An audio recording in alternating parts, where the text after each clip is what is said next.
The doorbell rang at 6:47 p.m. on Christmas Eve, and I swear my heart stopped beating for 3 full seconds.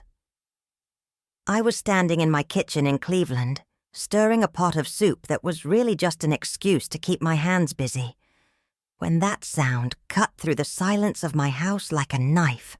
For 9 years, 9 entire years, I'd spent Christmas Eve alone in this house, and nobody ever rang my doorbell. The mail carrier didn't come on Christmas Eve. My neighbors knew better than to disturb me on this particular night. Jehovah's Witnesses took the holiday off. My hand froze on the wooden spoon. The soup kept bubbling, but I couldn't move, couldn't breathe, couldn't think. The doorbell rang again. I set down the spoon with shaking fingers and walked toward my front door like a woman approaching the edge of a cliff. My reflection caught in the hallway mirror. A 74-year-old woman with short gray hair that I'd actually styled that morning for no one but myself, wearing the same red cardigan I wore every Christmas, the one with the little reindeer buttons that Thomas had bought me 20 years ago, back when our house was full of noise and laughter and our son's terrible attempts at playing Jingle Bells on his keyboard. I reached for the doorknob, and my whole hand was trembling. When I opened that door and saw David standing on my porch, older, tired, with lines around his eyes that hadn't been there a decade ago, holding a worn suitcase in one hand and a small wrapped gift in the other, I understood that this was the moment my life would split into before and after. "Mom," he said, and his voice cracked on that one syllable, deep and rough, like he'd been crying, or maybe just like 9 years had passed and changed everything about both of us. "David," I whispered. It was all I could manage. "I'm home," he said. Then he swallowed hard, and I saw tears in his eyes. "If you still want me." If I still wanted him. If I still wanted him. Like there was any universe in which I wouldn't want my son. I didn't say anything. Couldn't. The words were stuck somewhere in my chest, trapped under 9 years of pain and longing and grief. Instead, I stepped forward and wrapped my arms around him, and he dropped the present and the suitcase and held on to me like he was drowning, and I was the only thing keeping him afloat. We stood there on my front porch in Cleveland, Ohio, on Christmas Eve 2025, holding each other while the snow that had been threatening all day finally started to fall.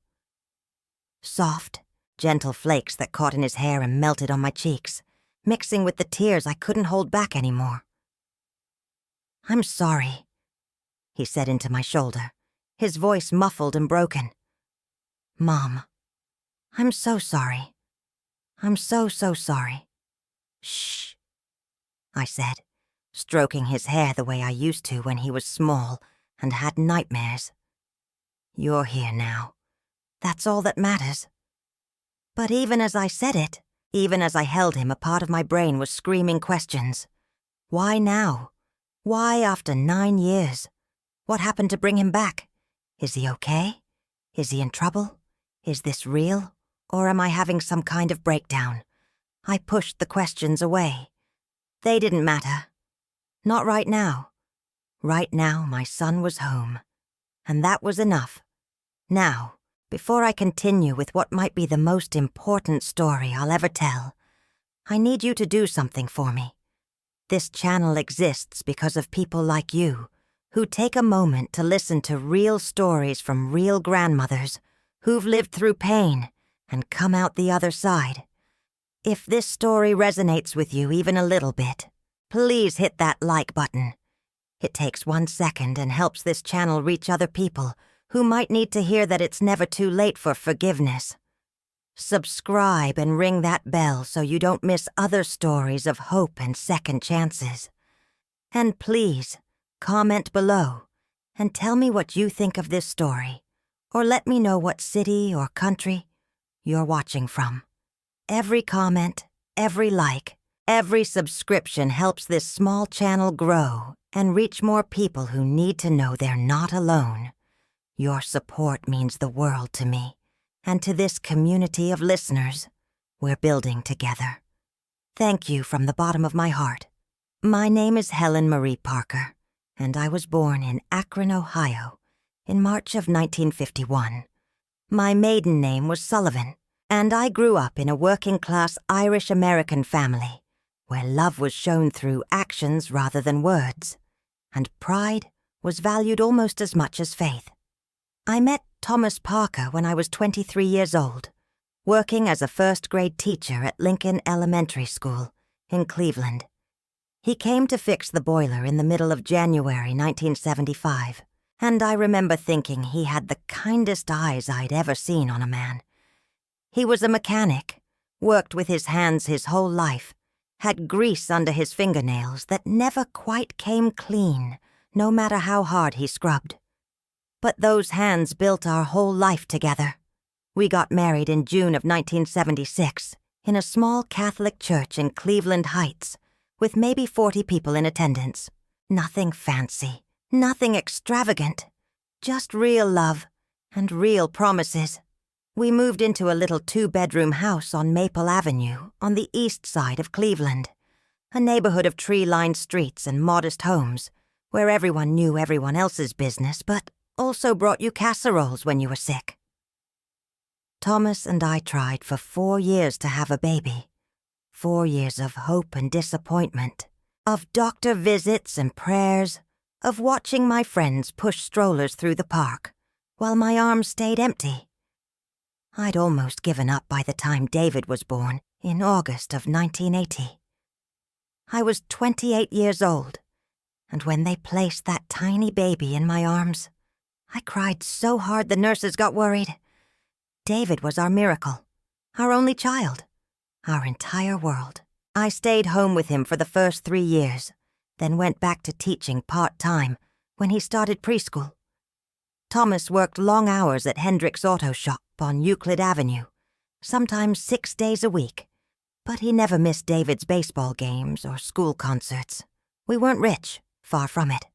There were months when we had to choose between fixing the furnace and buying David new shoes for school. But we were happy. We were a family. Cleveland in the 1980s and 90s was a city trying to find its footing again after the rough years of the 70s. The steel mills were closing, factories were moving south, and a lot of families were struggling. But our neighborhood held together. We had block parties in the summer, went to church on Sundays, shoveled each other's driveways in winter. It was the kind of community where you could send your kid to ride his bike around the block and know that Mrs. Henderson would be watching from her porch, and Mr. Kowalski would make sure no cars were going too fast. David grew up in that house on Maple Avenue. We marked his height on the kitchen door frame every birthday. I can still see those pencil marks, even though I painted over them years ago. He learned to ride a bike on our driveway, broke his arm falling out of the oak tree in the backyard when he was 9, had his first kiss with Jenny Martinez from 3 houses down when he was 14. He was a good kid, not perfect. No kid is perfect, but good. He got decent grades, played second base on his high school baseball team, worked part-time at the grocery store on the weekends to save money for college.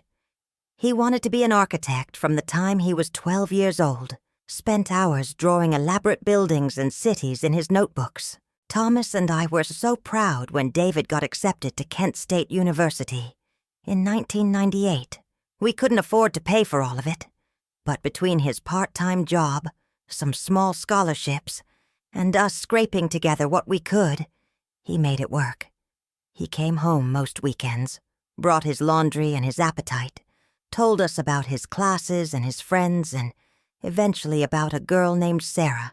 Sarah Chen was a business major, smart as a whip, beautiful in that effortless way some young women have. David brought her home for Thanksgiving in 2002, and I could see he was head over heels. They got married in 2004, small wedding, mostly because Sarah's parents were helping pay, and they wanted to keep it modest. I liked Sarah well enough. She was polite, ambitious, always had her phone in her hand checking work emails even on Sundays. David graduated in 2002, got hired by a good firm in Boston in 2004, right after the wedding, and suddenly my boy was living 6 hours away. It hurt, but I understood. That's what parents are supposed to do. Raise their children to fly away from them. Thomas and I visited a few times a year, and David and Sarah came back for holidays. Then Thomas died in June of 2008. Heart attack. Sudden. He was 56 years old, went to work one morning complaining about heartburn, and by noon, he was gone. I got the call at school, and I remember Mrs. Peterson, the principal, driving me to the hospital even though I already knew he was dead. You can feel it, that moment when half of yourself stops existing in the world. David came home immediately, helped me with the funeral arrangements, stayed for 2 weeks. But then he had to go back to Boston, back to his life, his job, his wife. And I was alone in that house on Maple Avenue for the first time in 32 years. The next few years were hard. I kept teaching because I needed something to fill my days, needed the noise of children to drown out the silence of my house. David called every Sunday like clockwork. He and Sarah visited for Christmas and usually once in the summer. We Skyped. I learned how to use a computer just so I could see my son's face more often. But I could tell something was wrong with David's marriage. You don't raise a child for 28 years without learning to read the tiny shifts in his voice, the things he doesn't say. Sarah was in the background less and less during our video calls. David stopped mentioning couple friends or weekend plans. When I asked how things were, he'd say, "Fine," in that tone that meant, "Don't ask more questions." In 2015, David told me they were separating. By early 2016, the divorce was final. I was 64 years old by then, retired from teaching, living on Social Security, and Thomas's small pension. David was 36, dealing with a divorce, living alone in a one-bedroom apartment in Boston, throwing himself into work. He started calling less frequently. Our video calls got shorter. I could hear the pain in his voice, and it killed me. That's when I made the biggest mistake of my life. Looking back now, I can see all the ways I should have kept my mouth shut, all the words I should have swallowed instead of speaking. But at the time, I was a mother watching her only child suffer, and I thought I was helping. It was April 2016, late on a Thursday night. David called, which was unusual because our standing call was Sundays at 7 p.m. I could tell immediately he'd been drinking. Not drunk, but enough to loosen his tongue, enough to let the pain come through. He told me about the divorce settlement, about how Sarah was keeping their condo because she could afford the mortgage, about how he was splitting his 401k with her, about how she'd started dating someone from her work already, some vice president in his 40s who drove a BMW and took her to restaurants David never could have afforded. "I gave her everything, Ma," he said, and his voice broke. 10 years of my life. I worked 60-hour weeks to build a life for us, and she just moved on like I was nothing. I was sitting in my living room, in Thomas's old recliner that I couldn't bring myself to get rid of, holding the phone so tight my knuckles went white. "Maybe she was never the right woman for you," I said. And then I added, "I never thought she really appreciated you anyway. She was always more interested in her career than in being a real wife." The silence that followed those words was different than any silence I'd experienced before. It was the sound of something breaking that I didn't know could break. "What did you just say?" David's voice had gone completely flat. "I just meant, no, Ma. What did you say about Sarah not being a real wife?" I should have backed off. Should have apologized right then. But I was 64 years old, raised in a time when wives supported their husbands, when family came before career, and I let my outdated ideas tumble out of my mouth like poison. I'm just saying, honey. She was always working, always traveling for business. When were you supposed to build a life together when she was never home? A marriage needs... Stop. His voice was hard now, harder than I'd ever heard it. Just stop talking, Mom. David, I'm trying to help. Help? You think blaming my wife for our divorce is helping?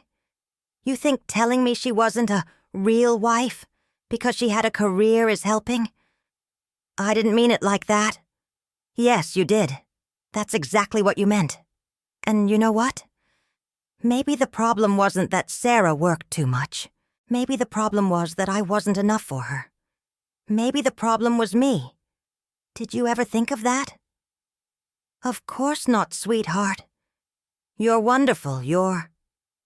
And maybe, he continued, his voice getting louder, maybe I don't need my mother telling me that my ex-wife wasn't a real wife, when the truth is, I'm the one who failed. I'm the one who couldn't make her happy. I'm the one who lost her. David, please. I called you because I needed my mom. I needed someone to listen to me fall apart. And instead, you're criticizing Sarah, making judgments about our marriage like you know anything about it. I was just trying. I know what you were trying to do. You were trying to make me feel better by making her the villain. But she's not a villain, Mom. She's a person who stopped loving me. And that's not her fault. I felt tears burning in my eyes. I'm sorry. I shouldn't have said those things. No, you shouldn't have. He took a breath and I could hear him trying to compose himself. I can't do this right now. I need to go. David, wait. I'll call you later. When? I don't know. Later. He hung up. I sat in that recliner for 2 hours, phone still in my hand, replaying every word. I should have called him back immediately. Should have apologized properly. Not the weak, I'm sorry. I'd offered, but a real apology that acknowledged how wrong I'd been, how hurtful my words were. But I didn't call, because I was hurt too. Hurt that he'd yelled at me when I was just trying to comfort him. Hurt that he'd chosen his ex-wife's honor over his own mother's concern. That was my second mistake. My pride wouldn't let me pick up the phone. Sunday came and our usual 7 p.m. call time passed. No call from David. I stared at my phone, willing it to ring. It didn't. I called him on Monday. It went to voicemail. I left a message. Hi, honey. Just checking in. Call me when you can. Love you. No response. Tuesday, Wednesday, Thursday. I called every day. Left messages every day. The messages went from casual to concerned to desperate. David, please call me. I'm worried about you. Sweetheart, I know you're angry, but we need to talk. David, it's been a week. Please just let me know you're okay. On Friday, he sent a text. Just one line. I'm fine. Need some space. Don't call for a while. Space. He needed space. I thought a while meant a few weeks. Maybe a month. I didn't know that a while would become 9 years. The first few months, I still called occasionally. Left voicemails on his birthday, on Thanksgiving, on Christmas. Short messages. Thinking of you. Love you. Call when you're ready. He never responded. I sent emails. Cards to his apartment address. Nothing got returned, so I knew he was getting them. But no reply. No acknowledgement. Just silence. 6 months became a year. I told myself he just needed more time. That he'd call eventually. That we'd work it out. Year 1 became year 2. I started having imaginary conversations with him in my head, practicing what I'd say when he finally called. I was wrong. I'm so sorry. Please forgive me. Year 2 became year 3. I stopped calling, stopped sending cards. Because what was the point? He'd made his choice. He didn't want me in his life anymore. Year 3 became year 5. I learned to live with the silence. Learned to wake up every morning without hope that today might be the day he'd reach out.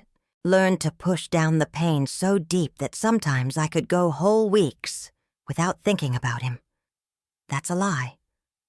I thought about him every single day, every single hour. His absence was a physical ache in my chest that never went away. Year 5 became year 8. By then I'd convinced myself this was just how my life was now. I was a mother whose son had left and never come back. It happened to other women, and now it had happened to me. But every Christmas, every single Christmas, was the worst. Because Christmas had been our time. The one holiday David always came home for, no matter what. Even when he lived in Boston with Sarah, even during their divorce year, he'd always been home for Christmas. The first Christmas without him, in 2016, I decorated anyway. Put up the tree, hung the stockings, baked the cookies. Kept thinking he might surprise me, might show up at the door with an awkward smile and say, "Sorry I'm late, Ma." He didn't come. I sat in front of that decorated tree on Christmas Eve and cried until my throat hurt. The second Christmas, I almost didn't decorate, but at the last minute, I couldn't help myself. Put up a smaller tree, fewer decorations. Still baked his favorite snickerdoodles, even though there was no one to eat them. Still waited for a call that didn't come. By the 5th Christmas, the decorating had become a ritual of grief. I knew he wasn't coming, knew he wouldn't call. But I decorated anyway because not decorating felt like admitting he was really gone forever. And I couldn't do that, couldn't admit it. By the 9th Christmas, last year's Christmas 2024, I'd perfected the art of pretending to be okay. I decorated my house not because I thought David would come, but because the neighbors expected it. Helen Parker always decorates for Christmas, rain or shine, heartbreak or not. I wasn't about to give them the satisfaction of gossip, of whispered conversations about poor Helen, all alone. Her son abandoned her. I bought a small turkey breast because cooking a proper Christmas dinner gave me something to do on Christmas Day besides sit in silence. I baked cookies because my hands remembered the motions, and my kitchen smelled like cinnamon and sugar instead of loneliness. I played Christmas music because without it, the silence of my house was unbearable. I did all of these things, but I did them with the absolute certainty that I would spend Christmas alone, just like I had for the past 8 years. That certainty made it possible to function, to get through another holiday season without falling apart. Which is why, when Christmas 2025 rolled around and I started my usual preparations, I had absolutely no reason to think this year would be any different from all the others. I need to tell you something about pride. About the specific kind of pride that Irish-American families pass down through generations, like a family heirloom made of steel and stubbornness. My mother had it, her mother had it, and God help me, I passed it on to David too. That pride was what kept me from picking up the phone after his text saying he needed space. That pride whispered in my ear, "If he wants space, give him space. Don't chase after him like a pathetic old woman. He knows where you live. He knows your number. Let him come to you." So I waited, and waited. And the waiting turned into years, and the pride turned into a wall so high and thick that neither of us could see over it anymore. I know what you're thinking. You're thinking, Helen, you're his mother. You should have kept trying. Should have driven to Boston and banged on his door until he talked to you. Maybe you're right. Maybe I should have. But here's what you don't understand, unless you've lived it. After a certain point, the silence becomes its own language. The silence starts to mean something. It means, I don't forgive you. I don't want you in my life. Stay away. And eventually, you start to believe that silence. You start to think that maybe your child is better off without you. That maybe you're toxic, harmful, someone he needed to cut out of his life to be happy. So you stop trying, because you love him. And if staying away is what he needs, then you stay away, even if it kills you a little more every single day. I grew up in Akron during the late 1950s and 60s, in a neighborhood where Irish, Polish, and Italian families lived side by side in small houses, with even smaller yards. My father, Patrick Sullivan, worked at Goodyear Tire for 38 years. My mother, Kathleen, kept house and raised 5 children on a factory worker's salary that barely stretched far enough. We weren't poor, but we weren't comfortable either. We wore hand-me-down clothes, ate meatless dinners on Fridays not just for religious reasons, but because meat was expensive, and entertainment meant sitting on the front porch, watching neighbors walk by. The greatest luxury of my childhood was when Dad brought home ice cream on Saturday nights in summer, plain vanilla in a cardboard container, split 5 ways among me and my siblings. I was the second oldest with an older brother named Patrick Jr., 2 younger sisters, Margaret and Colleen, and a baby brother, Sean. We shared bedrooms, shared bathrooms, shared everything. Privacy wasn't a concept we understood. Neither was therapy or talking about your feelings, or any of the things young people today take for granted. In our house, you didn't complain. You didn't cry unless you were seriously injured. You didn't talk back to adults. You went to church on Sunday, confession on Saturday, and you didn't ask questions about why things were the way they were. My mother showed love by making sure we had clean clothes and full bellies. My father showed love by working 12-hour shifts so we could have those things. I love you wasn't a phrase I heard until I was an adult. But I never doubted I was loved. It just wasn't spoken out loud. That was the world I knew, the world that shaped me. I was a good student, despite sharing a bedroom with 2 sisters and doing homework at the kitchen table while Mom cooked dinner and the baby cried. I liked school, liked the order of it, the rules, the clear expectations. I especially liked reading. It was free entertainment, free escape. When I told my parents I wanted to go to college to become a teacher, Dad looked at me like I'd suggested flying to the moon. College was for rich families, or for boys who needed good careers. Girls got secretarial training if they were lucky, then worked until they got married and had babies. But Mom surprised me. She took me aside one evening while I was washing dishes, and she said in a low voice, so Dad wouldn't hear, "There's a teacher's college in Kent. It's cheap. You could live at home and take the bus." That's how I ended up at Kent State, commuting an hour each way, working part-time at Woolworth's to pay for books and supplies, living at home until I was 23 years old. I graduated in 1975 with a teaching certificate and a job lined up at Lincoln Elementary in Cleveland. That's when I met Thomas. He was 30 years old to my 23, had dropped out of high school at 16 to work and help support his family, taught himself everything he knew about engines and mechanics through pure determination and library books. He'd never been married, which was unusual for a man his age in 1975. When I asked him why, he said simply, "Never met the right woman before." Thomas was nothing like the boys I dated in college. He didn't care about poetry or philosophy or any of the intellectual things I thought I wanted in a husband. He cared about fixing things that were broken, making things work again, taking care of people.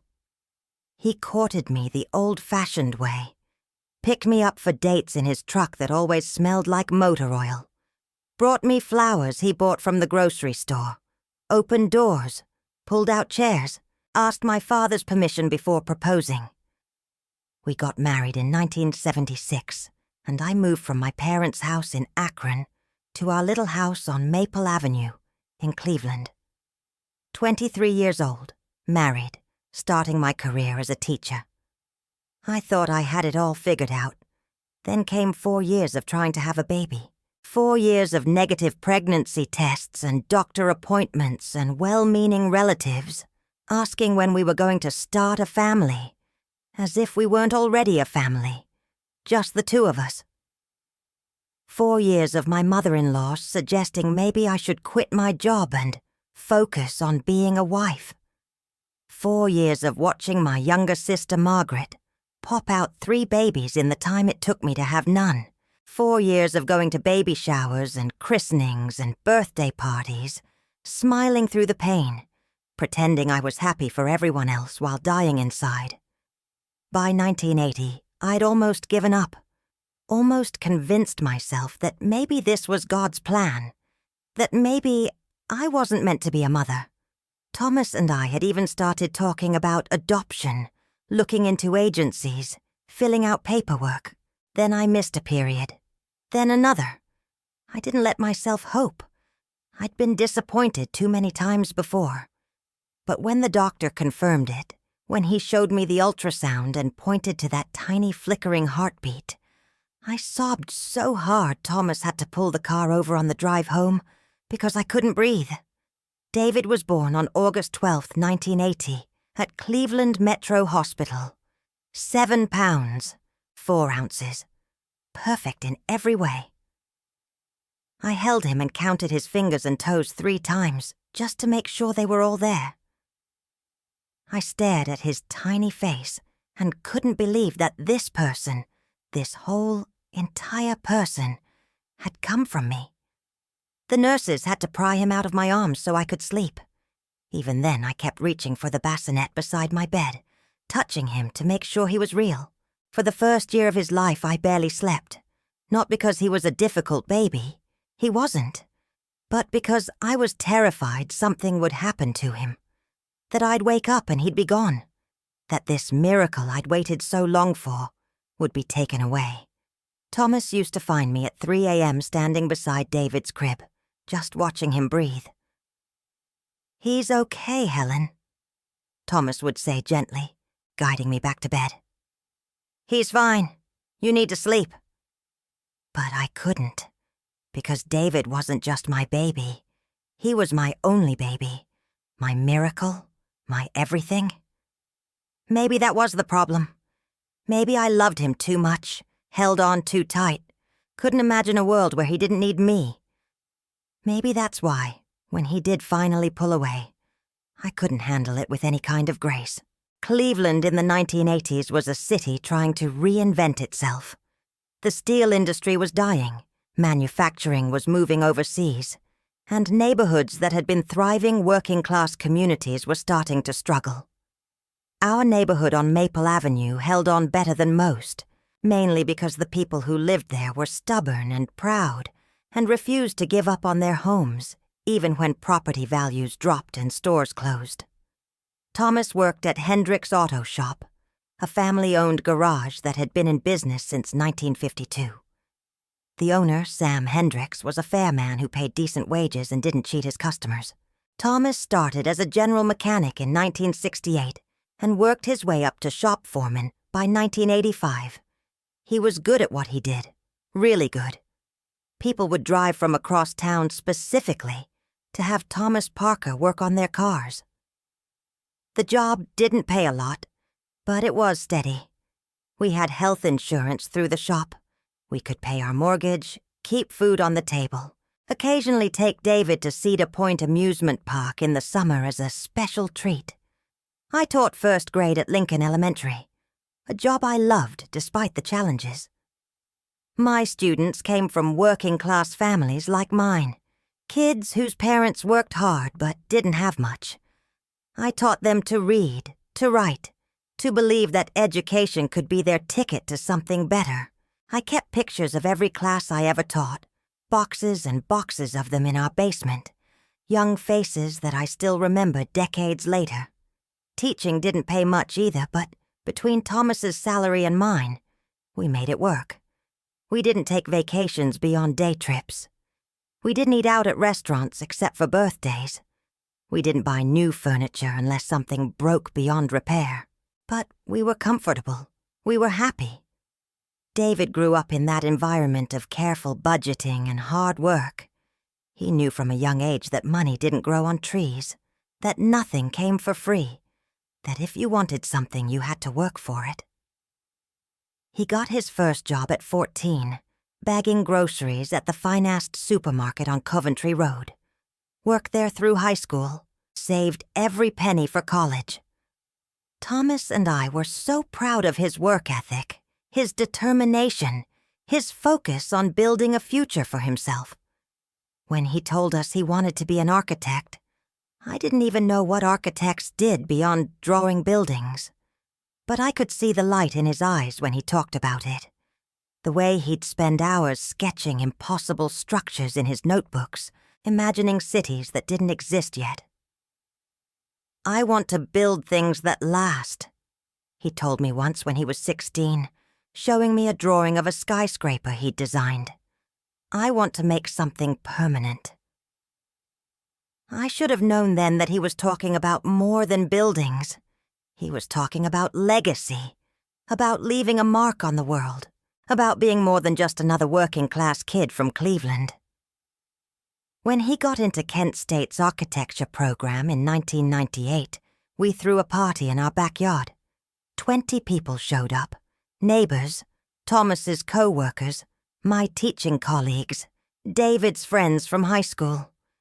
We grilled burgers and hot dogs, drank cheap beer, celebrated like David had just won the lottery. Because, in a way, he had.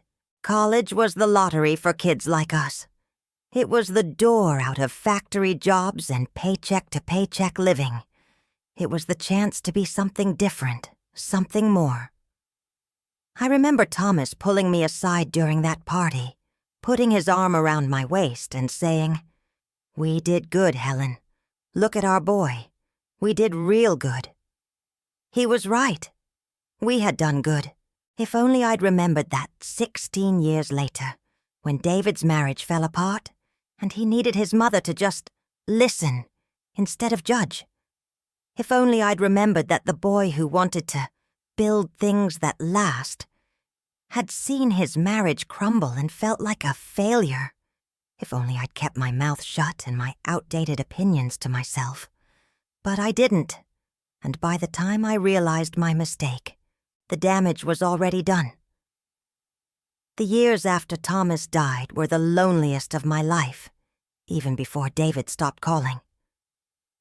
I was 62 when Thomas had his heart attack, and suddenly I was navigating widowhood in a house that felt too big and too quiet.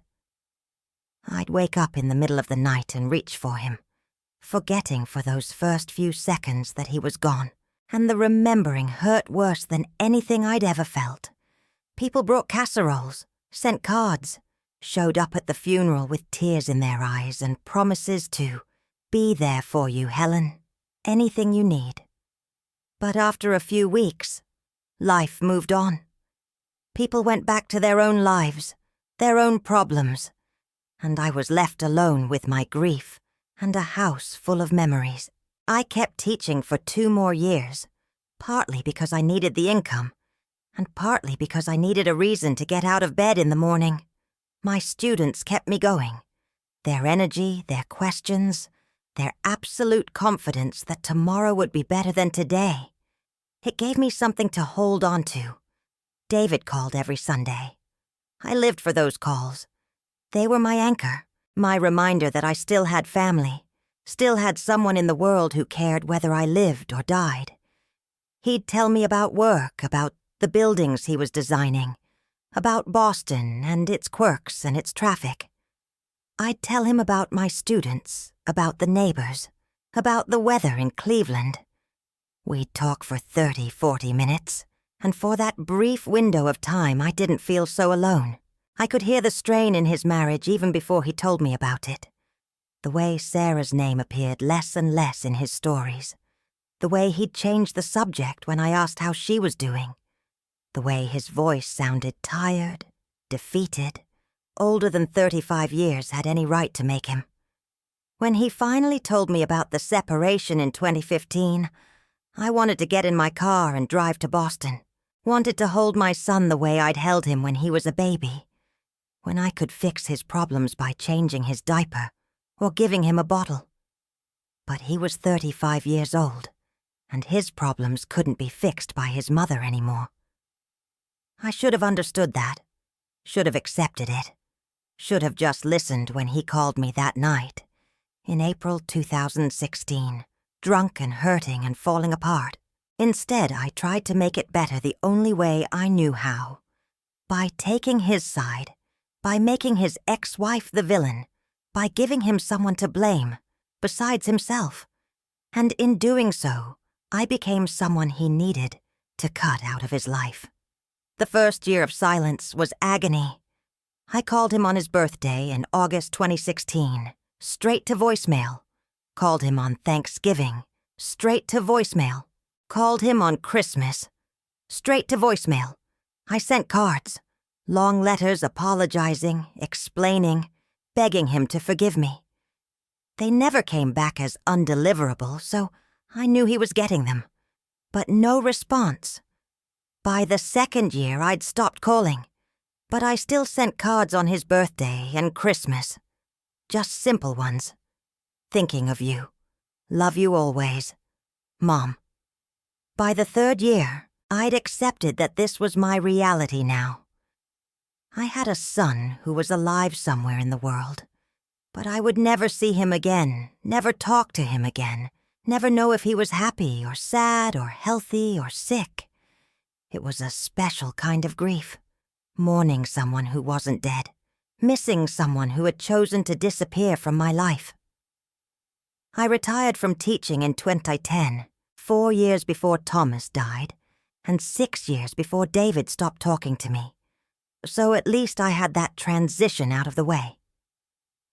I couldn't imagine trying to show up for 25 first graders every day, while carrying the kind of pain I was carrying after 2016. Retirement should have been the beginning of a new chapter. Travel, hobbies, volunteer work, spending time with grandchildren. That's what the retirement seminars promised.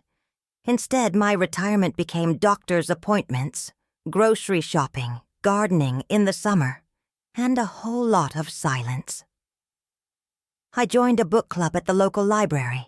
Lasted 3 months before I couldn't stand the pitying looks from the other women, all of whom seemed to have children and grandchildren, who called them regularly, who visited, who cared. I volunteered at the food bank. That lasted a little longer, maybe a year, until one of the other volunteers made a comment about how sad it must be to have all this free time and no family to spend it with. I smiled and agreed and never went back. Mostly I just existed. Woke up, made coffee, watched the news, did crossword puzzles, went to bed. Repeat. Sundays were the worst. Sundays used to be phone calls with David. Now Sundays were just another day of silence, but with the added weight of remembering what used to be. The house on Maple Avenue, which had always been full of noise and life and love, became a mausoleum of memories. I couldn't bring myself to change anything. Thomas's tools were still in the garage. David's height marks were still on the kitchen doorframe, hidden under 3 coats of paint, but still there. The furniture was the same furniture we'd bought in 1982, when we finally had enough money to replace the second-hand pieces we'd started with. I was living in a time capsule surrounded by ghosts. My neighbors knew I was alone. Mrs. Henderson, 2 doors down, would sometimes bring me extra zucchini from her garden, stay and chat for 10 minutes about nothing in particular. Mr. Kowalski across the street would snow-blow my driveway in winter without being asked, wave away my thanks with a gruff, "It's nothing." These small kindnesses kept me human, kept me connected to the world, even if just barely, but they couldn't fill the David-shaped hole in my life. Nothing could. Christmas became my annual ritual of grief. That first Christmas without David, in December 2016. I couldn't decide whether to decorate or not. Spent weeks going back and forth. Finally, on December 15th, I hauled the boxes down from the attic. Told myself I was decorating for me. Not for him. Told myself I wasn't going to spend the holidays staring at bare walls feeling sorry for myself. I put up a 7-foot tree in the living room, the same fake tree we'd been using since 2003. Hung the ornaments David had made in elementary school. Construction paper angels with googly eyes, popsicle stick stars covered in glitter, a clay handprint from first grade that was so small it broke my heart to look at. Strung the lights around the front porch, hung the wreath on the door, set out the nativity scene on the mantel. Every single action felt like I was building my own torture device. I baked cookies, chocolate chip, snickerdoodles, Russian tea cakes, all the ones David loved. Put them in containers, froze them, then threw them out in January because what was I going to do with 12 dozen cookies when I lived alone? On Christmas Eve, I sat in front of that decorated tree with the lights twinkling and Bing Crosby on the stereo, and I cried until I thought I might actually die from the pain of it. I kept thinking, this is it. This is the moment he'll realize he's being ridiculous and call me. He'll hear White Christmas and remember all our Christmases together and pick up the phone. He didn't call. The second Christmas, 2017, I scaled back. Smaller tree, fewer decorations. Didn't bake as many cookies. But I still decorated because the alternative was admitting defeat, and I wasn't ready to do that yet. Still waited for a call that didn't come. The third Christmas, 2018, I almost didn't decorate at all. Sat in my living room on December 1st, staring at the boxes from the attic, trying to find the energy to care. Mrs. Henderson saw me through the window and knocked on my door. "You doing okay, Helen?" she asked, concern in her watery blue eyes. "Fine." I lied. "Just tired." "You decorating this year?" I shrugged. "Haven't decided." She looked at me for a long moment, then said something I'll never forget. "You know what I think? I think we decorate for ourselves, not for other people. If it brings you joy, do it. If it doesn't, don't. But don't let anyone else's absence determine how you live your life." She was talking about David, even though I'd never told her about our estrangement. Small neighborhoods like ours don't have secrets. That night, I put up the tree. Not for David, not hoping he'd come, but for me. Because I deserved to have Christmas, even if I was spending it alone. That became my approach for the next 6 years. Decorate because I wanted to, not because I was hoping for anything. Bake cookies because I liked the smell of them in the oven, even if I ended up giving most of them away to neighbors. Play Christmas music because it filled the silence. Each year I'd have a moment on Christmas Eve where I'd let myself imagine what it would be like if David walked through the door. Imagine his surprise at seeing the tree, the decorations, the cookies. Imagine him saying, "I'm sorry, Mom. I'm so sorry." Then I'd push the fantasy away and go to bed, alone, year after year after year. By Christmas 2024, last year, I'd perfected the art of celebrating alone without falling apart. Put up the tree on December 10th, baked cookies on December 20th, went to Christmas Eve service at St. Ignatius Church, came home, watched "It's a Wonderful Life," and went to bed by 10 p.m. No crying, no waiting for phone calls, no false hope, just acceptance. This was my life now. So when December 2025 rolled around, and I started preparing for what I thought would be my 10th Christmas alone, I had no reason to think this year would be any different. I put up the tree on December 8th, strung the lights on the porch on December 12th, baked the first batch of cookies, snickerdoodles, on December 18th. December 24th, 2025, started like every other Christmas Eve I'd spent alone. Woke up at 7 a.m., made coffee, did the crossword puzzle from the Cleveland Plain dealer, watched the news, started soup for dinner around 4 p.m. because it was easy, and I didn't have to think about it. The house smelled like cinnamon and pine needles. The tree lights were on. Nat King Cole was playing softly in the background. Everything was exactly as it should be. I was stirring that soup, thinking about what movie I'd watch later. White Christmas, or Miracle on 34th Street, when the doorbell rang. 6:47 p.m. on Christmas Eve, and someone was at my door. My hand froze on the wooden spoon. The doorbell rang again, more insistent this time, and I felt my heart hammering against my ribs like it was trying to escape.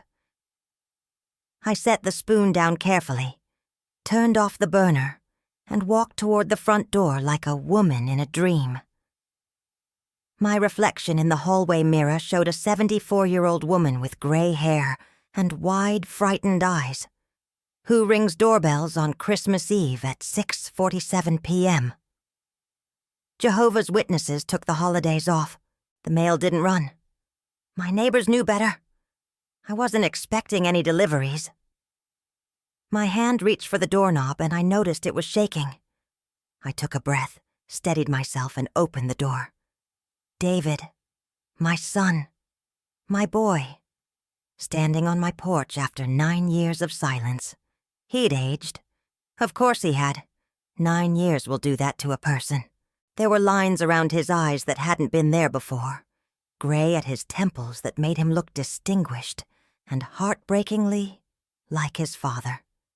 He'd lost weight, looked tired, worn down by whatever life had thrown at him in the decade since we'd last spoken.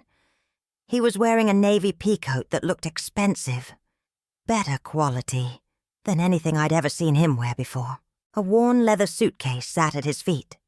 In his right hand, he held a small wrapped present with paper that looked like he'd wrapped it himself, slightly crooked corners and too much tape.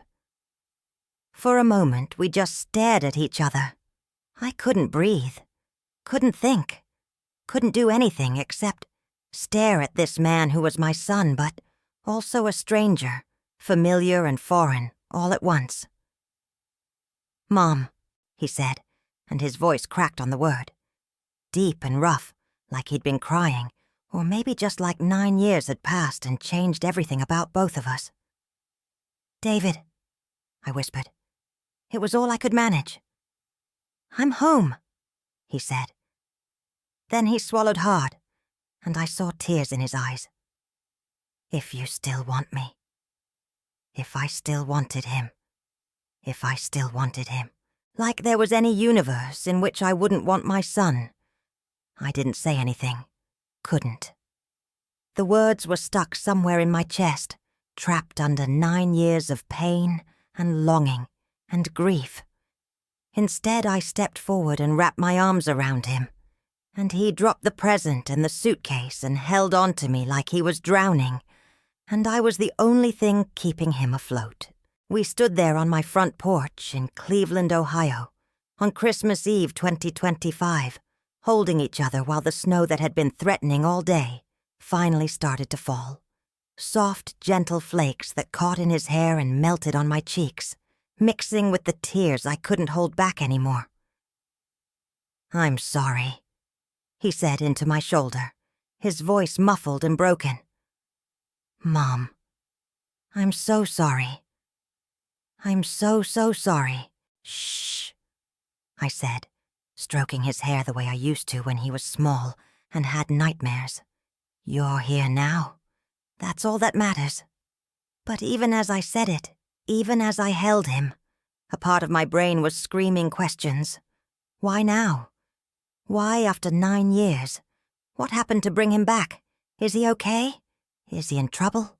Is this real, or am I having some kind of breakdown?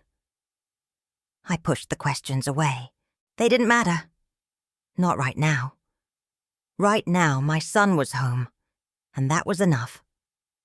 We finally pulled apart, both of us crying, both of us laughing a little at how ridiculous we must look. David picked up his suitcase and the present. I held the door open, and he walked into the house he'd grown up in, the house he hadn't set foot in for 9 years. He stopped in the hallway, looking around like he'd never seen it before. His eyes took in the tree in the living room, the lights, the decorations, the stockings hung by the fireplace. 2 stockings, his and mine, even though I'd spent the last 9 years alone. "You kept my stocking," he said, and fresh tears spilled down his face.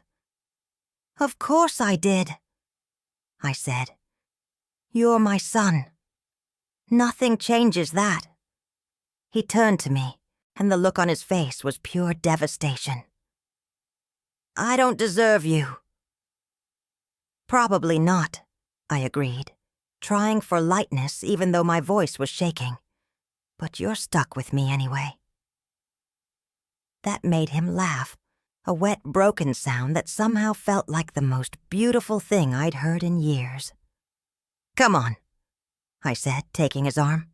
"Soup's on the stove. You must be hungry. When did you eat last? Breakfast, maybe? I drove straight through from Boston." "You drove? In this weather?" "I was afraid if I waited, I'd lose my nerve." I led him to the kitchen, made him sit at the table, poured him a bowl of soup, put bread and butter in front of him. Watched him eat like I used to watch him when he was little, making sure he was getting enough, making sure he was okay. We didn't talk about the 9 years, not yet. We just sat in my kitchen while the snow fell outside, and the Christmas music played softly in the background. And slowly, carefully, we started to remember how to be mother and son again.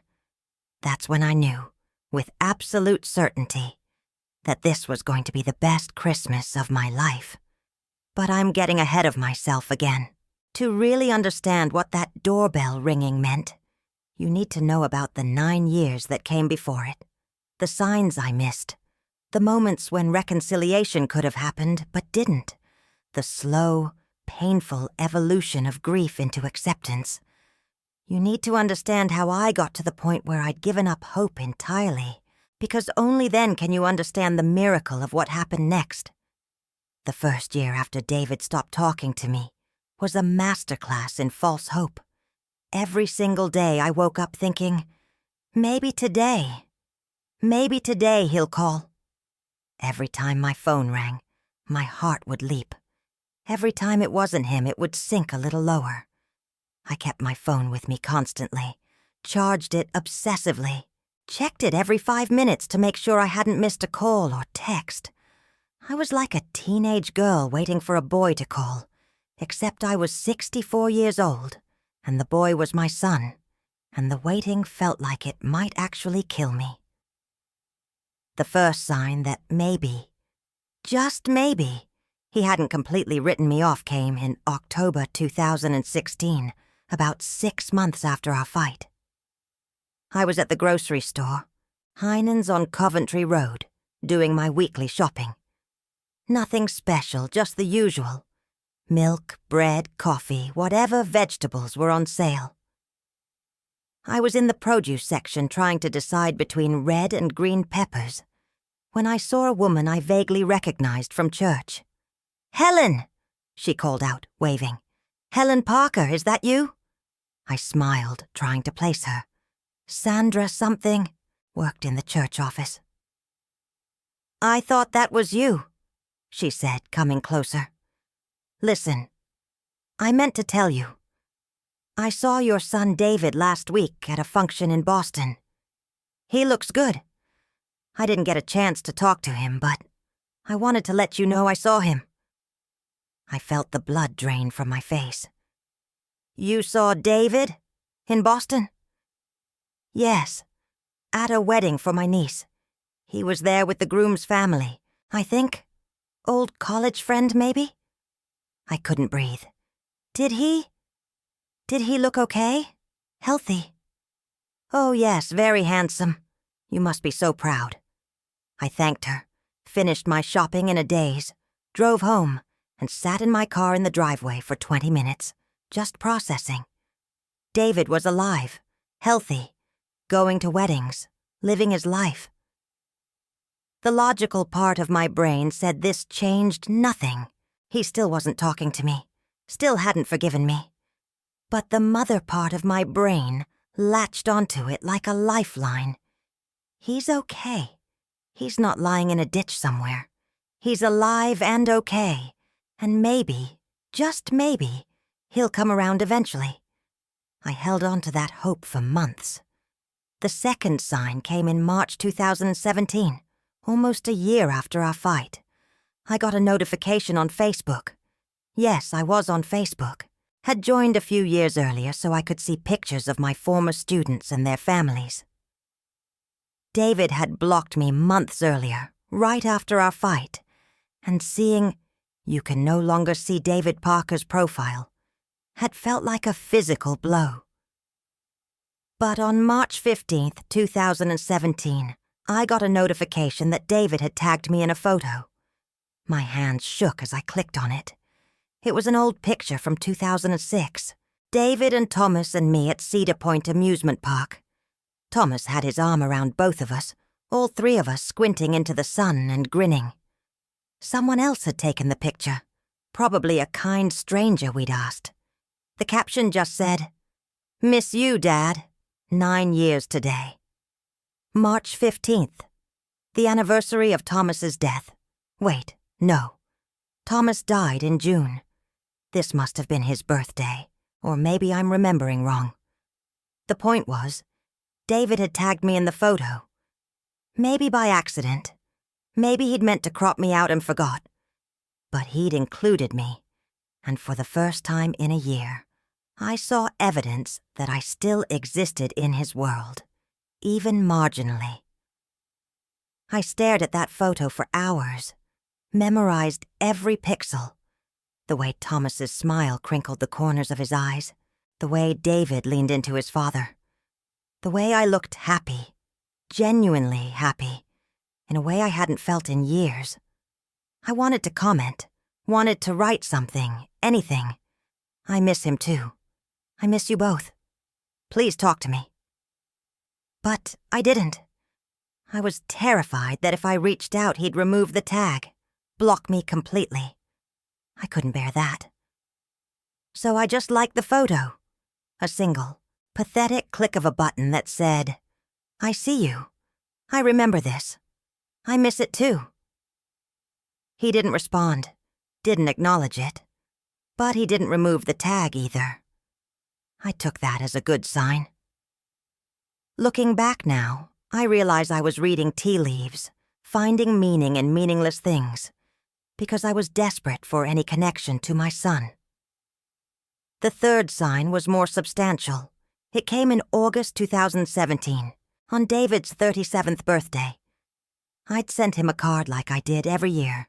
Nothing elaborate, just a simple birthday card with a message.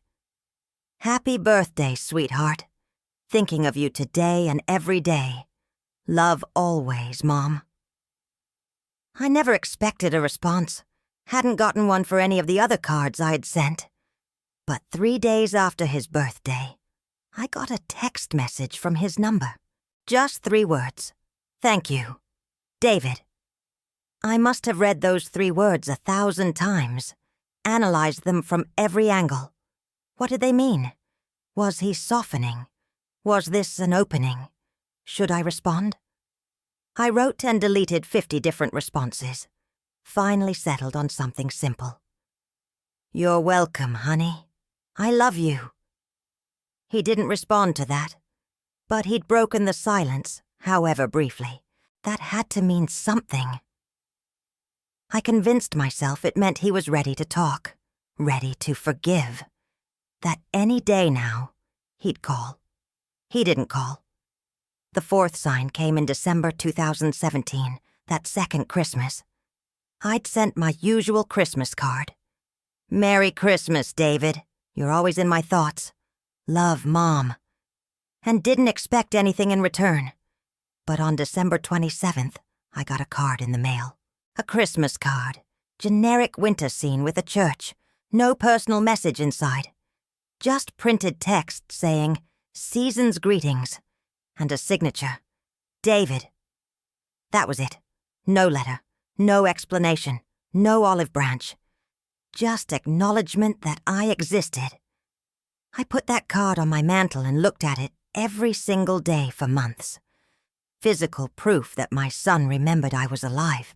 Physical proof that somewhere in Boston, he'd thought about me enough to buy a card, address an envelope, put a stamp on it. It wasn't much, but it was something. The fifth sign was more painful. It came in June 2018, 2 years after our fight. I was having lunch with my old teaching colleague, Martha Reynolds, at a diner in Shaker Heights.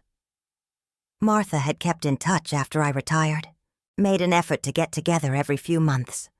She was good people, kind without being pitying. We were halfway through our sandwiches when Martha said, almost casually, "Oh, I meant to tell you. My daughter Lisa bumped into David at some professional conference in Chicago last month. She said he seems to be doing really well. Got a promotion or something?" I set down my sandwich carefully. "David was in Chicago?" "Yeah, some architecture thing. Lisa said they only talked for a minute, but he asked about me, about you. Seemed interested in how you were doing." "He asked about me?" That's what Lisa said. I wanted to demand details. What exactly had he said? How had he looked? Did he seem happy? Sad? Did he mention wanting to call me? But I couldn't ask those questions without revealing the full extent of our estrangement, and I wasn't ready to do that.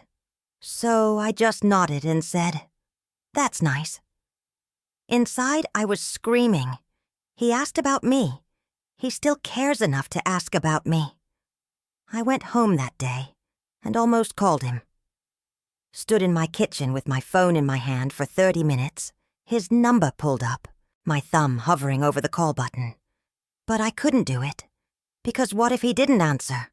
Or worse, what if he did answer and told me to leave him alone? The hope that he might eventually forgive me was the only thing keeping me going. If he explicitly rejected me, if he said the words out loud, I don't think I could have survived it, so I didn't call. And the moment passed. The sixth sign came in April 2019, 3 years after our fight. I got an email from a Cleveland Clinic employee, benefits administrator.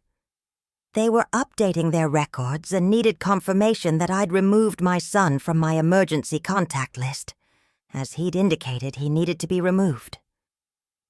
I stared at that email for an hour.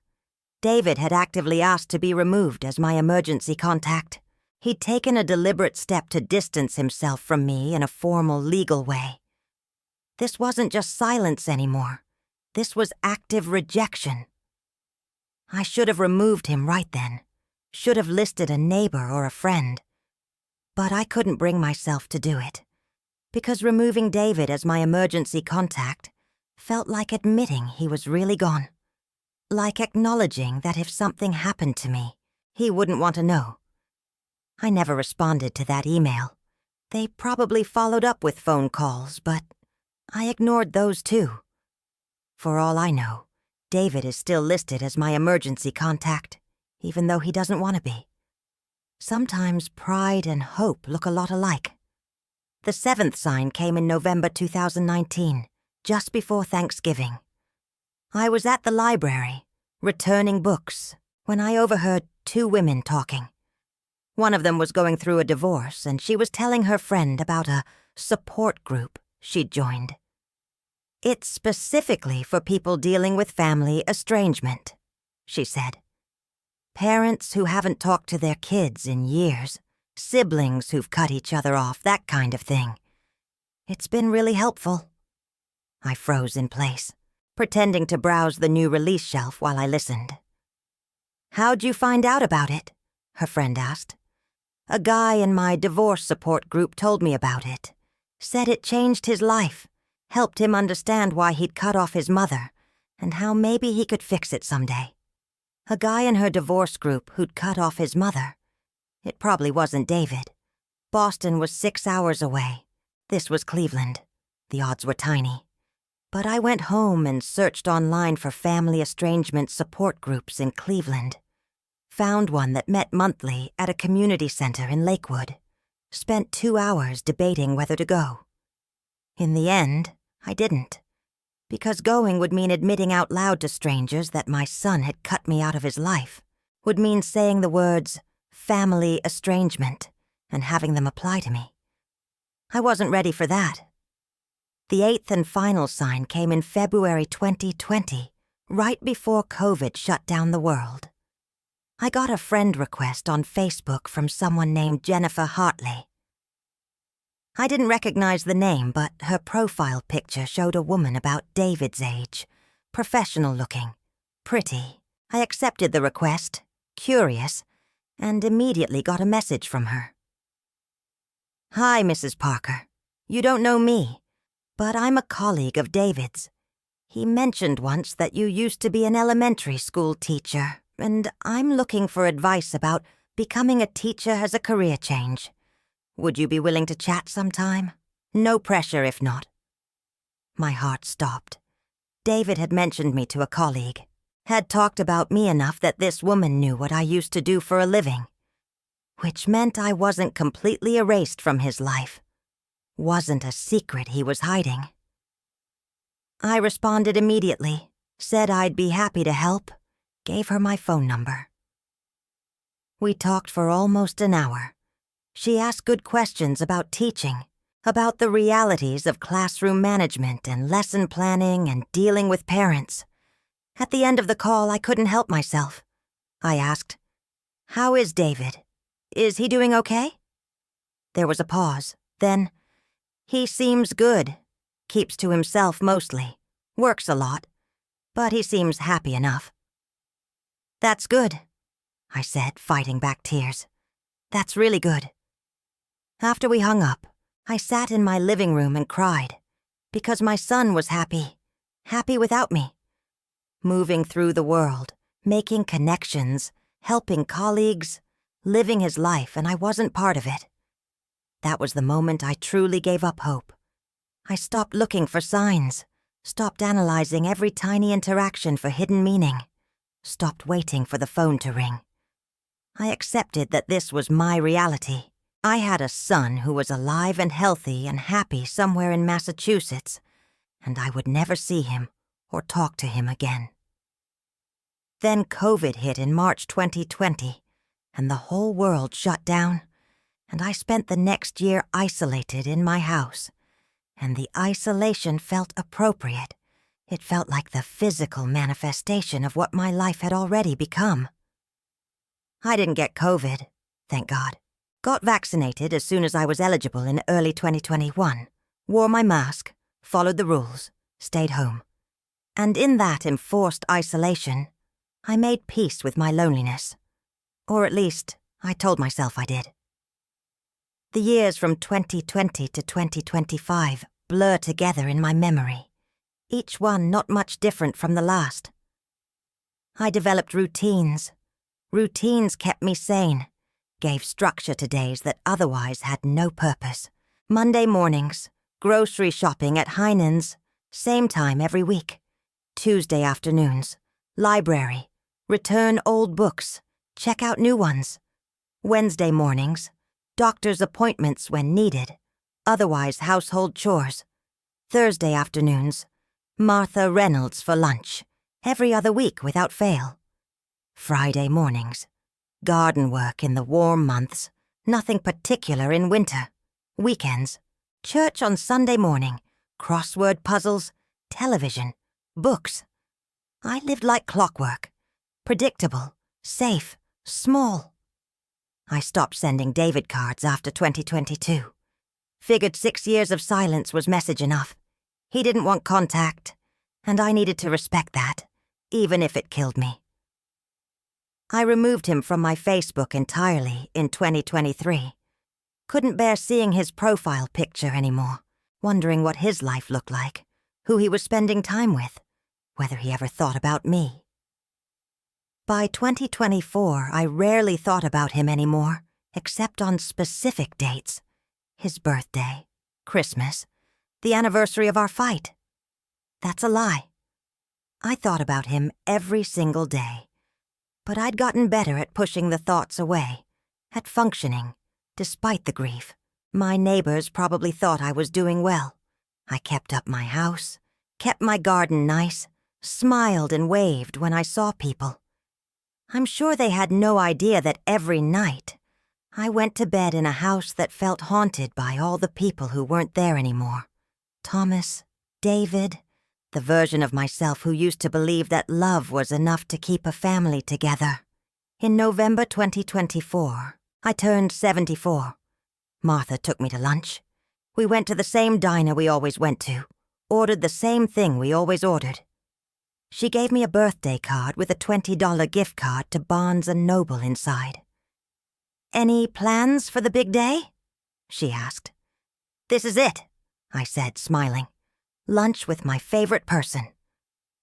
"What about Christmas? You doing anything special?" "Same as always. Tree, cookies, church service. The usual." She looked at me with that mixture of concern and pity I'd learned to recognize. "Helen, you know you're always welcome to join us for Christmas. My kids would love to see you." "I know," I said. "I appreciate it, but I'm good." I wasn't good, but I'd said it so many times that it had started to feel true. December 2025 came, and I went through my usual Christmas preparations. Tree up on the 8th, lights on the 12th, cookies on the 18th. Christmas Eve arrived, unremarkable, and exactly as expected. I made soup for dinner because it was easy. Planned to watch a movie later. Maybe White Christmas, maybe Miracle on 34th Street. Hadn't decided yet. The house smelled like pine and cinnamon. The tree lights twinkled. Nat King Cole sang about chestnuts roasting on an open fire. Everything was exactly as it should be for a woman spending Christmas alone. I was stirring the soup, thinking about nothing in particular, when the doorbell rang at 6:47 p.m., and my entire life changed in the time it took to walk from the kitchen to the front door. You probably think you know where this story goes from here. You probably think David and I had a tearful reunion, apologized to each other, and everything was magically fixed. It wasn't that simple. That first night, we didn't talk about the 9 years. We carefully avoided the elephant in the room and just existed together. I fed him soup and bread, made him tea, showed him to his old room, which I'd kept exactly as he'd left it. Something I realized was probably unhealthy, but couldn't bring myself to change. He stood in the doorway of his childhood bedroom, looking at the posters still on the walls, the books still on the shelves, the baseball trophies still on the dresser. "It's like a time capsule," he said quietly. "I couldn't change it," I admitted. "I tried a few times, but I couldn't." He nodded, understanding without me having to explain further. "Do you want to talk?" I asked. "About everything?" "Tomorrow," he said. "If that's okay. I drove 8 hours and I'm exhausted. And I think if we get into it now, I'll say things wrong." "Tomorrow's fine," I said, relieved and disappointed at the same time. He hugged me goodnight. A real hug, long and tight, and closed his bedroom door. I stood in the hallway for a moment, listening to him move around the room, hearing the creak of his bed as he sat on it, and marveling at the fact that my son was home. Then I went to my own room, lay in bed, and stared at the ceiling for 3 hours before finally falling asleep. I woke up on Christmas morning terrified that it had all been a dream, that I'd imagined the doorbell, the reunion, all of it. But when I walked into the kitchen, David was there, making coffee, looking rumpled and tired and, "Morning, Mom," he said, and the smile he gave me was tentative but genuine. "Morning, sweetheart," I said, and my voice only shook a little. We had breakfast together, scrambled eggs and toast, the same breakfast I'd made him 1,000 times when he was growing up. We talked about safe things, the drive from Boston, the snow, the weather forecast, whether the Browns would make the playoffs. After breakfast, we moved to the living room. I sat in my usual chair. David sat on the couch, the same spot he'd always sat as a kid. "So," he said after a long silence, "I guess I owe you an explanation." "You don't owe me anything," I said, "but I'd like to hear it, if you're willing to share." He took a breath, gathered himself, and started talking. "If you've been feeling this story in your heart, now's the time to let me know. Hit that like button to support this channel. Drop a comment telling me what you're thinking or what you would have done in this situation, and let me know where you're watching from. I love seeing how far these stories reach. Every like, every comment helps this small channel grow and reach people who need to hear that reconciliation is possible. Thank you for being part of this community. David told me everything that Christmas morning, and I mean everything. He told me about the divorce, about how it had destroyed him in ways I couldn't have imagined, about how he'd felt like a complete failure, as a husband, as a man, as a human being, about how Sarah leaving him had confirmed every fear he'd ever had about not being enough, not being worthy of love. He told me about the night he called me drunk and hurting, how he'd needed me to just listen, to just hold space for his pain without trying to fix it or assign blame. "When you said those things about Sarah," he said, his voice rough with emotion, "when you called her not a real wife, it felt like you were saying I was too weak to keep my marriage together. Like I'd failed because I married the wrong woman, instead of failing because of my own shortcomings. That's not what I meant." "I know that now," he said quickly. "I know you were trying to make me feel better, but at the time, I was already drowning in self-blame, and your words they just confirmed everything I thought about myself." I listened without interrupting, letting him speak, giving him the space I should have given him 9 years ago.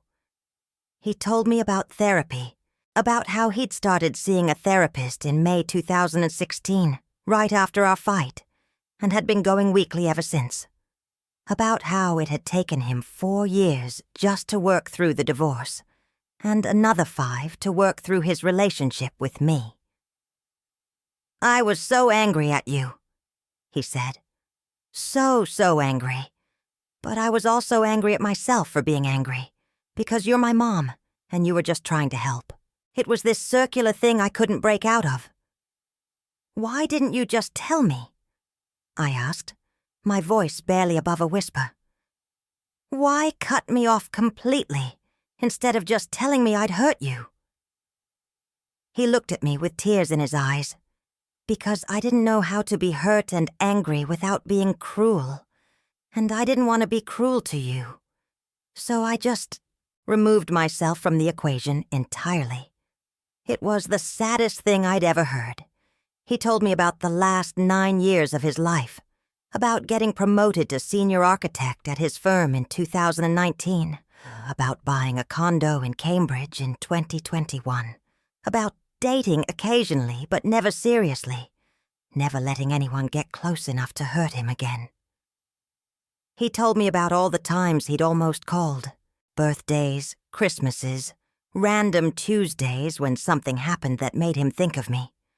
About how he'd had my number pulled up on his phone dozens of times, but could never quite press the call button. "What changed?" I asked. "What made you finally come home?" He was quiet for a long moment. Then, "Therapy homework." I blinked. "What?" "My therapist has been pushing me for about a year to reach out to you. Kept saying I was stuck, that I couldn't move forward in my life until I dealt with this. I kept making excuses. And then 2 weeks ago, she gave me an assignment." "What kind of assignment?" "She told me to write you a letter. Didn't have to send it, just had to write it. Write down everything I wanted to say to you. All the hurt and anger and love and confusion. Just get it all out on paper." "Did you write it?" "I wrote 17 drafts," he said with a sad laugh.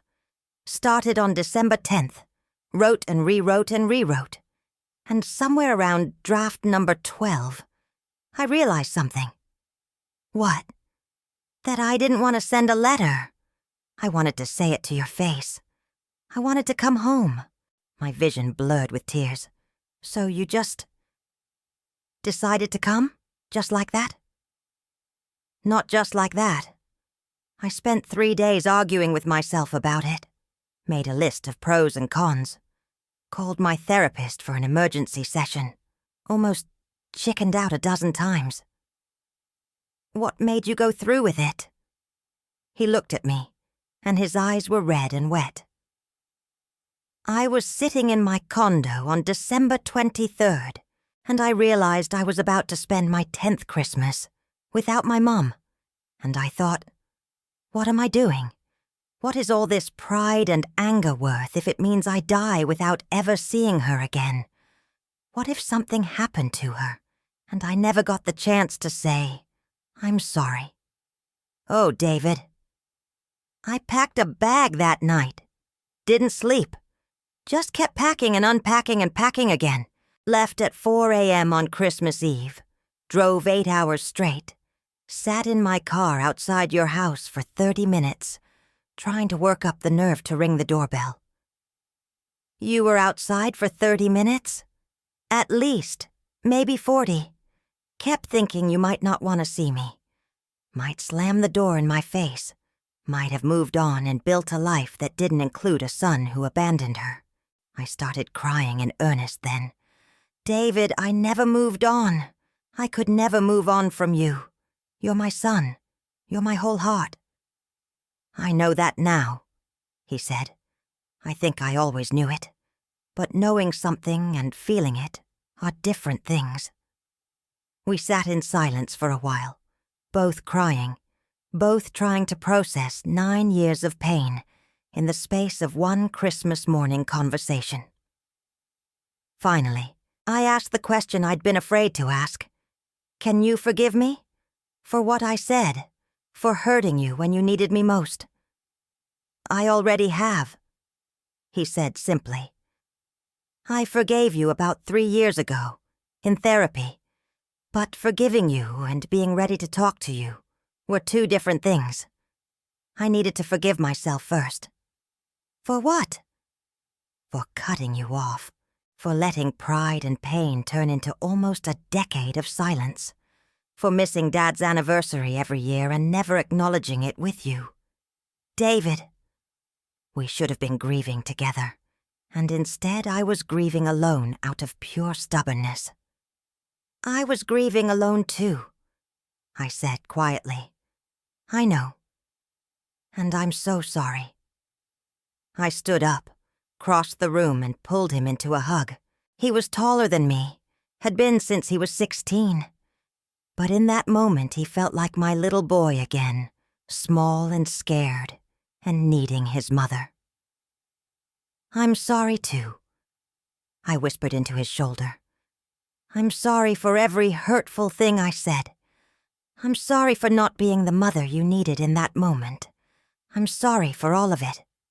We stayed like that for a long time, holding each other, crying, healing. When we finally pulled apart, I asked, "What happens now?" "I don't know," he admitted. "I mean, I know I want you in my life again. I know I don't want to lose another day. But I don't know what this looks like going forward." "We figure it out together," I said. "One day at a time. That's all we can do." He nodded, relieved. "One day at a time. I can do that." "Also," I said, trying for lightness, "you're staying for Christmas dinner, right? Because I bought a turkey breast, and there's no way I can eat it all myself." He laughed, a real laugh that lit up his whole face. "Yeah, Mom, I'm staying for Christmas dinner." "And for how long after that?" "I took the whole week off work. Figured if you were willing to talk to me, I'd want to stay a while, if that's okay with you." "If that's okay with me?" I repeated. "David, you can stay as long as you want. Forever if you want." "Maybe not forever," he said with a smile, "but definitely this week." "This week is good," I said. "This week is perfect. That Christmas of 2025 was everything I'd spent 9 years dreaming about and had given up hope of ever having." We cooked dinner together, David and me, working side by side in the kitchen like we used to when he was young and would help me with holiday meals. I taught him again how to make my mother's stuffing recipe, the one I'd taught him when he was 12, but he'd forgotten. He taught me how to make roasted Brussels sprouts, some recipe he'd learned from a cooking class in Boston. We set the table with the good china, the set Thomas and I had gotten as a wedding present 49 years ago and only used on special occasions. We said grace before eating, something I hadn't done in years because saying grace alone felt too sad. We talked about everything and nothing, about his work, my retirement, the neighbors, the state of Cleveland, politics, the weather, the food. Safe topics at first, gradually working our way toward deeper things. Over dessert, store-bought pumpkin pie because I'd been planning to eat alone and hadn't bothered with homemade. David asked about Dad. "Do you still miss him?" "Every day," I said honestly. "It's been 17 years and I still reach for him sometimes in the middle of the night. Still expect to hear his voice when I walk in the door.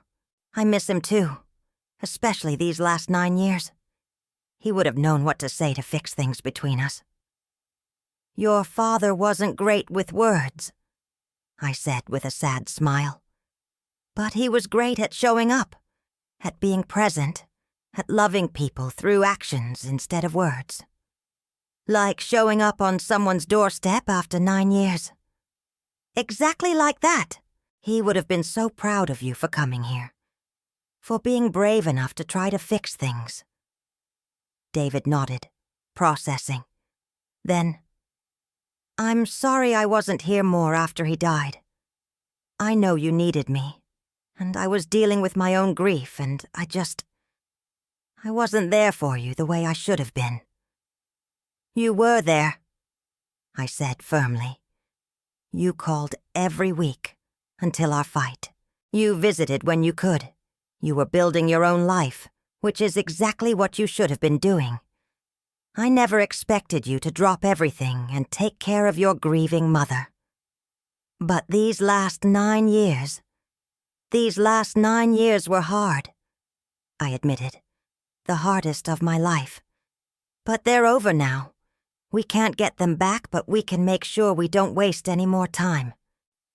He reached across the table and took my hand. "No more wasted time. I promise." We spent the evening watching It's a Wonderful Life, both of us crying at the ending like we always had. David fell asleep on the couch halfway through, exhausted from the emotional day and the long drive. I covered him with Thomas's old Afghan and sat in my chair watching him sleep, still hardly believing he was really there. When he woke up around 11 p.m., groggy and disoriented, he looked at me with panic in his eyes for a second. "It's okay," I said quickly. "You're home. You're here." He relaxed, remembering. I thought I'd dreamed it. "So did I confessed. "I'm still half convinced I'm going to wake up and you'll be gone." "I'm not going anywhere," he said. "Not for a week, at least." "And after that week?" "After that week, I go back to Boston. But I'll call you, every Sunday like I used to, and I'll come back to visit, as often as I can. Promise?" "Promise." He went to bed around midnight. I stayed up for another hour, sitting in the quiet of my living room, looking at the tree, marveling at the fact that this Christmas, which I thought would be just like all the others, had turned into something miraculous. The next day, we started the real work of rebuilding our relationship. The week David spent with me was a gift I didn't know I could still receive. We fell into an easy routine almost immediately, like muscle memory from all the years when he'd lived at home. He'd wake up first, make coffee, bring me a cup in bed. We'd have breakfast together, then spend the day doing small things, running errands, watching movies, going for walks around the neighborhood despite the cold. He fixed things around the house that I'd been meaning to deal with for years. The leaky faucet in the guest bathroom, the loose hinge on the kitchen cabinet, the draft under the front door. He did it all without me asking. Just noticed things that needed fixing, and fixed them. "You don't have to do all this," I told him on day 3 as he was replacing a light bulb in the hallway ceiling fixture that had been out for months. "I know," he said, "but I want to. I've got 9 years of helping out to make up for." "You don't owe me anything, David. Maybe not owe. But I want to contribute. I want to be useful." I understood that. It was his way of showing love, the way Thomas used to show love. Through actions, through service, through making my life a little bit easier. We talked about his life in Boston. He showed me pictures of his condo, a beautiful 2-bedroom in Cambridge with exposed brick and huge windows. Showed me pictures of his office, his colleagues, the buildings he'd designed. "You've done so well for yourself," I said, pride and sadness mixing in my chest. "Your dad would be so proud." "I hope so," he said. I think about him a lot when I'm designing. Wonder what he'd think of this building or that one, whether he'd appreciate the craftsmanship. "He'd love all of it," I assured him. "He'd love that you found something you're passionate about and made it your life's work." We talked about my life too, though there was less to tell. I told him about Martha, about the library book club I'd briefly been part of, about the neighbors and their various dramas. "It sounds lonely," he said carefully on day 4, as we were making dinner together. "It is lonely," I admitted, "but it's my life. I've made peace with it." "You shouldn't have to make peace with loneliness, Mom. You should have people around you, family, friends." "I have friends. Martha's a good friend, and the neighbors are kind. But you're alone most of the time." I didn't know what to say to that because it was true, and we both knew it. "What about dating?" he asked suddenly. I nearly dropped the pot I was holding. "Dating? David, I'm 74 years old." "So? 74 isn't dead. Dad's been gone 17 years. Have you even thought about it?" "No," I said firmly. "Your father was my person. I don't want anyone else." "Okay," he said, backing off. "I just want you to be happy." "I am happy," I said. especially this week. Having you here, getting to spend time with you, this is the happiest I've been in 9 years. He hugged me then, unexpected and tight. Me too, Mom. Me too. On day 5, we drove to the cemetery to visit Thomas's grave. It was the first time I'd been there with another person in years. I usually went alone, early in the morning when I knew I wouldn't see anyone else. But David asked if we could go together, and I couldn't say no. The cemetery was beautiful in the winter, peaceful and quiet. Snow covered everything in a clean white blanket. We walked to Thomas's headstone, a simple gray granite marker with his name, dates, and the words, "Beloved husband and father." David stood in front of it for a long time, not saying anything. I stood beside him, my hand in his, both of us quiet. Finally, David spoke. "Hey, Dad. Sorry it's been so long since I visited. I've been dealing with some stuff, but I'm working on it. And I brought Mom. We're okay now, or we're getting there. I think you'd be happy about that." I started crying quietly. David put his arm around me. "I miss you," he continued, his voice breaking. "I miss you so much.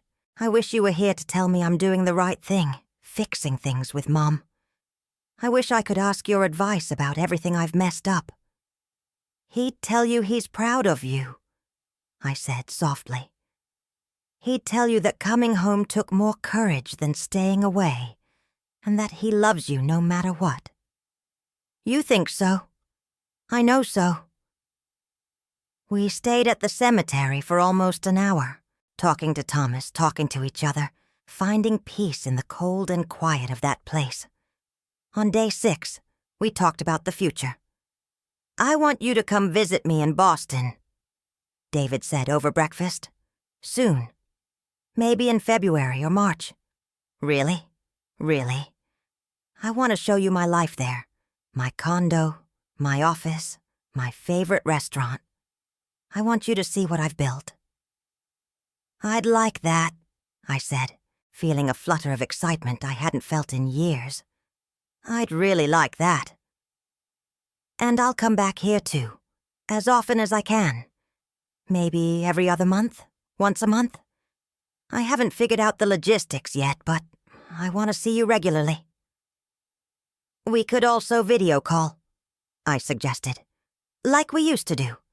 Exactly. Sundays at 7 p.m., just like before." "Just like before," I agreed. "And Mom, I know this might be too much too fast, but I've been thinking about it all week. What would you think about moving to Boston, being closer to me?" I was stunned. "Move to Boston?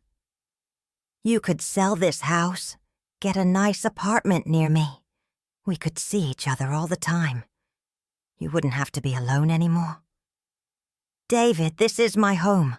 I've lived here for almost 50 years.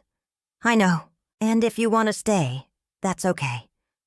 I just wanted you to know the option is there. I want you in my life, Mom, as much as possible." I thought about it seriously for a moment. Imagined leaving Cleveland, leaving the house I'd shared with Thomas, leaving my neighbors and my routines and everything familiar. I couldn't do it. "I appreciate the offer," I said carefully. "More than you know. But I think I need to stay here. This is where my memories are. This is where I feel close to your dad. Does that make sense?" "It makes perfect sense," he said, and he looked relieved that I wasn't angry about the suggestion. "But promise me you'll think about it. You don't have to decide now.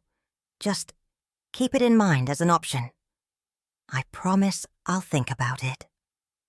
On day 7, David's last day, we spent the entire day together doing absolutely nothing productive. Watched movies, looked at old photo albums, made homemade pizza for dinner. I showed him the box I'd kept in my closet for 9 years.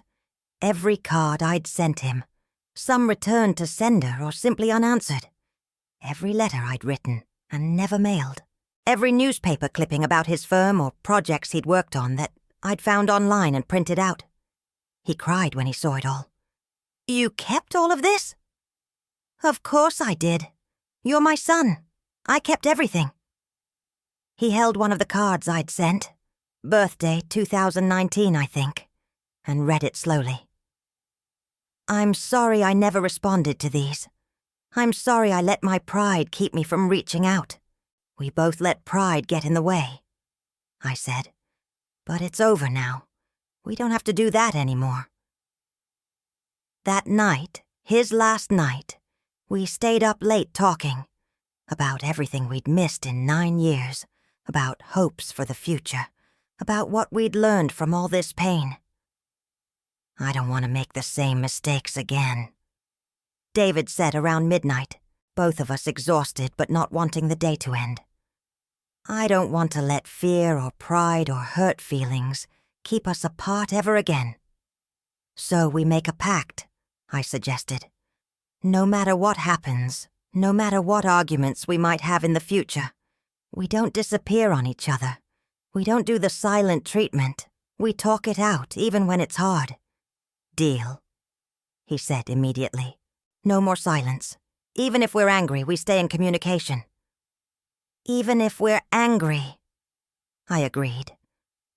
We shook on it, then hugged, and I felt something settle in my chest. A peace I hadn't felt in almost a decade. The certainty that my son and I were going to be okay. David left on New Year's Eve, early in the morning. He had to be back in Boston for work on January 2nd, and he wanted to drive while the weather was still decent. I made him breakfast, packed him snacks for the road, fussed over him like he was 16 instead of 45. "Mom, I'm good," he said, laughing as I tried to give him a fourth sandwich. "It's only an 8-hour drive." I know. I just want to make sure you're taken care of. I know you do, and I love you for it." We stood on the porch, his suitcase already in the car, both of us reluctant to say goodbye even though we both knew it wasn't really goodbye anymore. "You'll call when you get home?" I asked. "I'll call when I get home," he promised. "And then Sunday at 7 p.m. We'll talk again." "Sunday at 7 p.m., I repeated. "And I'll be back in February. Already requested the time off." "February," I said, committing it to memory. He hugged me tight, and I breathed in the smell of him.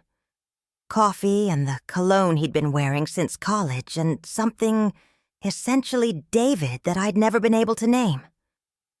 "I love you, Mom. Thank you for not giving up on me." "I could never give up on you," I said into his shoulder. "You're my son, my whole heart." "Your whole heart," he repeated. "I like that." He pulled away, got in his car, and I stood on the porch waving as he backed out of the driveway. He honked twice, the way he used to when he was young and leaving for college, and I watched until his car disappeared around the corner. Then I went inside, sat in my living room and cried. But they were different tears this time. Happy tears. Grateful tears. Tears of relief that the long nightmare was finally over. My son had come home. We'd forgiven each other, and we were going to be okay. It's been just a few weeks since that Christmas, since David rang my doorbell and changed everything. He kept his promise about calling. We talked on New Year's Day when he got home. Then again this past Sunday. Long conversations where we're learning each other again, filling in the gaps, building something new on the foundation of what we used to have. He's planning to visit in February, just like he said. And I'm already looking forward to it, already thinking about what we'll do, what we'll cook, what we'll talk about.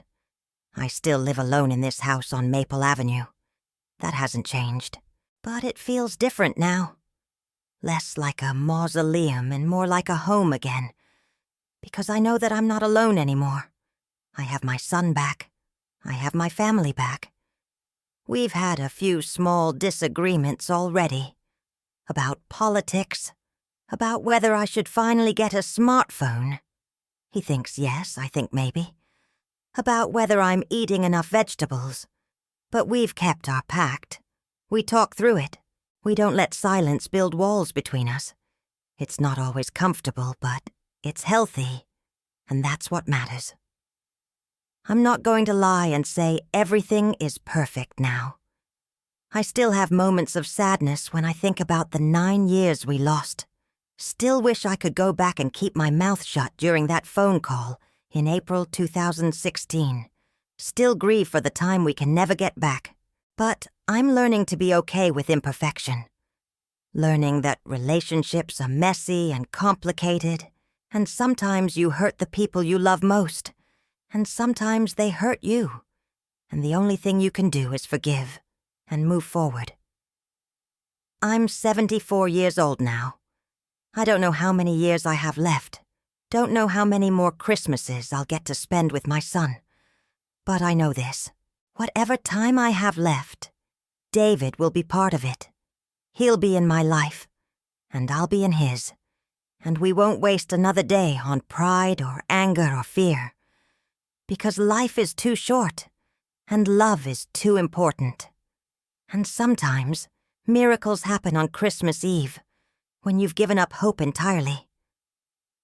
Sometimes the doorbell rings, and when you open that door, you find everything you thought you'd lost forever standing on your porch, asking if you'll take them back. And you say yes. You always say yes, because they're your child, your whole heart, and there's nothing in this world that could ever change that. Not even 9 years of silence. If you're still with me, if you've listened to this whole story, I want to say thank you. Thank you for caring about an old woman's journey through loss and back to love.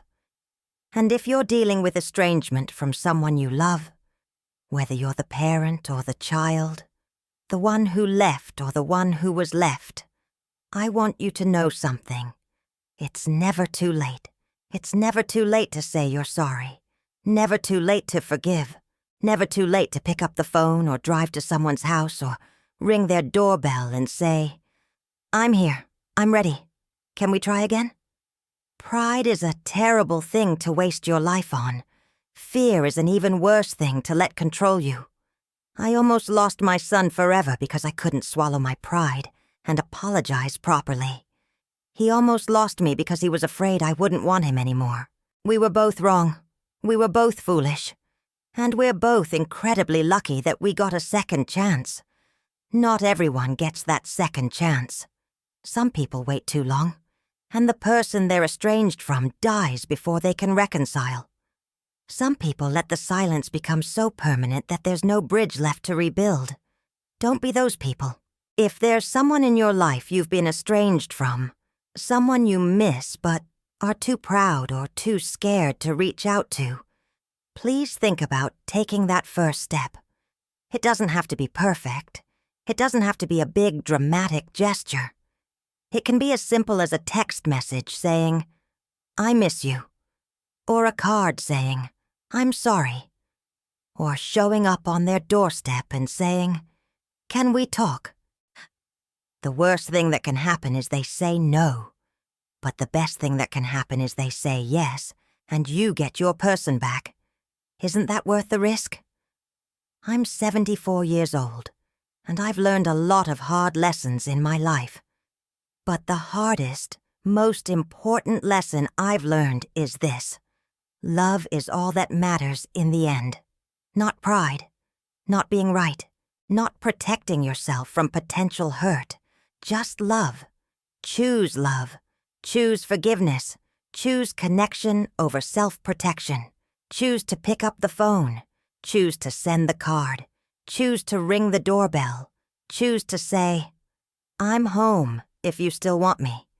Because I promise you, if they love you, and they do, even if years and hurt and pride have buried that love under layers of pain, they'll always want you. They've been waiting for you to come home, just like I waited for David. just like he was waiting for permission to try. Just like we're all waiting for the people we love to take that brave first step. Be brave. Take the step. Ring the doorbell. You never know what miracles might be waiting on the other side. Thank you for listening to my story. Thank you for being part of this community of people who believe in second chances and the power of forgiveness. Before I go, I have one last request. If this story moved you, please hit that like button. If you want to hear more real stories of hope and healing, please subscribe to this channel and turn on notifications.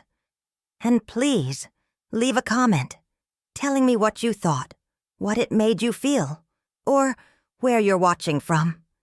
Every comment, every like, every subscription helps this channel reach more people who need to hear that it's never too late for love.